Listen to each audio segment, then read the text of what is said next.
മേഘയുടെ third ലുക്കാണിത്. ഇനിയൊരു മന്ത്രകോടി look കൂടെ ബാക്കിയുണ്ട്. എല്ലാത്തിലും വെച്ചിട്ട് ഞങ്ങൾക്ക് ഏറ്റവും ഇഷ്ടപ്പെട്ട ലുക്ക് ഇത് തന്നെയായിരുന്നു.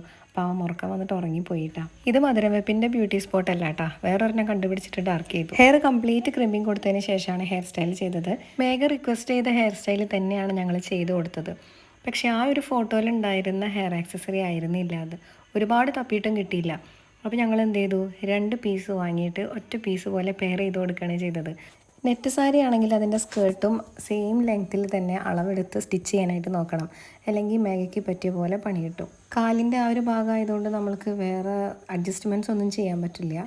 ബാക്കി എല്ലാ കാര്യങ്ങളും നല്ല പെർഫെക്റ്റ് ആയിരുന്നു. ബ്ലൗസ് സ്റ്റിച്ച് ചെയ്തത്, വെയിൽ ഡിസൈൻ ചെയ്തത്, അതേപോലെ തന്നെ ബ്യൂട്ടിഫുൾ ആയിട്ടുള്ള വൈറ്റ് നെറ്റ് സാരിയുടെ സെലക്ഷൻ എല്ലാം നല്ല അടിപൊളിയായിട്ട് മേഘ ചെയ്തു വെച്ചിട്ടുണ്ടായിരുന്നു. പൊതുവേ വലിയ ജ്വല്ലറി ഒന്നും യൂസ് ചെയ്യുന്ന ആളല്ല മേഘ. ഞങ്ങളുടെ നിർബന്ധത്തിനാണ് ആ കുഞ്ഞ് സ്റ്റഡ് ഒഴിവാക്കിയിട്ട് ഈ ഒരു കമ്മലിട്ടത്. മേഘ പറഞ്ഞ പോലെ പേസ്റ്റൽ ഷെയ്ഡിലുള്ള ബൊക്കയും സെറ്റ് ചെയ്തിട്ടുണ്ട്.